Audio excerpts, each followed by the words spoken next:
अस्सलाम वालेकुम। मैं गफ्फार खान पठान, वंचित बहुजन आघाड़ी शहर अध्यक्ष, अन्य अत्याचार भ्रष्टाचार विरोधी समिति महाराष्ट्र राज्य जिला उपाध्यक्ष, ये पद पे काम करता हूँ। और आज परली शहर के नगर परिषद के सामने आकर हमारे पत्रकार साहब मुदस्सिर भाई, इनको ये बैठ देने का ये विषय है कि परली नगर घरकुल जो मंजूर हुए, जो लोगों को पंतप्रधान आवास योजना के माध्यम से घरकुल मिले, उनके नाम आए, एक आशा पर, एक उम्मीद पर लोगों ने घर के काम निकाले। और अर्धवट काम में किसी के काम टप्पे आने की वजह से रुके, नहीं आने की वजह से रुके, किसी का पहला टप्पा स्लैब लेवल तक आया, इनको भी पैसे नहीं मिले, उनके काम रुके। ऐसे लोगों की शिकायत जब हमारे पास सामाजिक काम करने की वजह से आती है और हम परली शहर नगर परिषद के कर्मचारियों को फ़ोन करते तो वो फ़ोन रिसीव नहीं करते, वो फ़ोन नहीं उठाते। अगर उनके टेबल पे मिलने को गए तो वो टेबल पे भी नहीं मिलते। और अगर हम जाके उनको बात करने को गए तो उनके बात करने का अंदाज इस तरह है कि जैसे वो गवर्नमेंट सर्वेंट, पब्लिक सर्वेंट नहीं, बल्कि मालिकी हक और प्राइवेट में उनकी ड्यूटी है और लोग उनके पास काम को आ रहे और वो अपने खुद के पैसे देकर, जेब से पैसे देकर लोगों के घर बन रहे।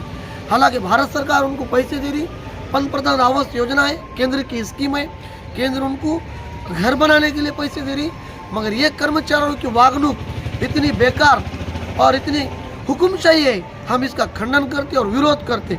और ये नगर परिषद के अंदर जहाँ समाज के अंदर चर्चा चालू है कि जो टेबल के नीचे से इनको कुछ देगा, चटनी चामचूरा कुछ देगा, तो ये उसके चेक डालेंगे, उसके काम को आगे बढ़ेंगे, उसके काम को गति देंगे। और सत्ताधारी जो प्रस्तावित लोग हैं, सत्ताधारी लोग हैं, जो नगर सेवक, हालांकि नगर सेवक भी आज नहीं है, पर जिन लोगों का प्रभाव है, ये उन लोगों के फ़ोन उठाते, उनका काम करते, आम जनता को सताते। हम इसका खंडन और निषेध करते। आने वाले दिनों में हम इनके खिलाफ पीएम केयर में चौकसी की मांग करेंगे कि परली शहर के अंदर, बीड़ जिले में जितने घरकुल मंजूर हुए, पीएम केयर इसकी चौकसी करे और घरकुल की चौकसी के लिए भी हमारी आने वाले दिनों में मांग रहेगी। इसी के अंतर्गत हमने आरटीआई में एक निवेदन दिए थे, आरटीआई डाले थे, एक 9 तारीख 1 महीना और 2023 को, कि जितने परली के अंदर तुमने घरकुल दिए, घरकुल बने, जितनों के मंजूर हुए और नगर परिषद ने जितनों को पैसे दी, उस किस्तड़ पानी हमको कराओ। क्योंकि हमको इन पे शक है कि इन्होंने भ्रष्टाचार करे, डबल मरले पे घरकुल बनाए, किसी को दुकान बनाकर घरकुल का नाम दिए, किसी को नहीं बनाकर चेक दिए। हमको ऐसा शक है।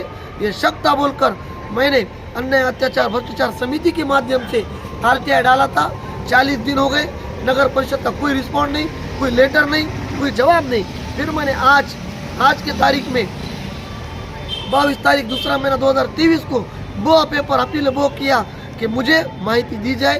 अगर ये माहिती मुझे नहीं मिली तो मैं खंडपीठ तक जाऊंगा और आने वाले दिनों में ये कर्मचारियों को कहीं ना कहीं सुस्ती में काम करे और आम जनता के काम को करे, आम जनता को रिस्पॉन्ड दे, आम जनता के साथ वागणूक अच्छा करे, इन पे लगाम बैठे कि शासन प्रशासन बड़ा है, जनता बड़ी है, ये कहीं ना कहीं इनके समझ में आए। इसके लिए मैं पीएम केयर के अंदर इनकी शिकायत लेकर जाऊंगा, इनकी चौकसी करें, घरकुल का भ्रष्टाचार जो है इसकी चौकसी कर गरीब जनता को न्याय मिले। इसके लिए वंचित बहुजन आघाड़ी के माध्यम से हम काम करेंगे।